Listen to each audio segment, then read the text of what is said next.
Alright, so I'm going to show you how to install the Block My Roots root wrap on a drain system. This is a 6-inch double wall, but the same principles apply. So getting ready to make this connection, you see I've already done one here. Might be hard to see with the light, but what I'm going to do before I make the connection to make it easier, I'm going to take the pipe wrap and just put it in here up on this side of the pipe over here.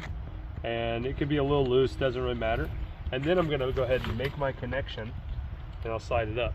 Alright, so I've already made the connection.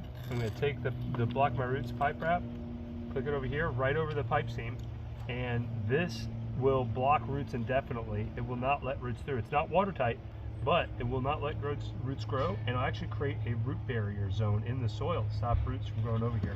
We do it on every single pipe joint. Roots will never grow into here. Alright, so what we did, we showed you how to connect them on a T here. This is a 6 going to a 4.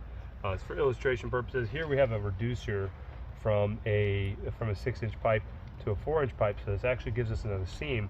You gotta remember, all your seams need to be covered up because these are places where roots can grow. So what we're gonna do, I didn't put that in ahead of time. This may be something you're doing, just forget about it. So what you do, just take this, fish it underneath. You bring it right here over the seam.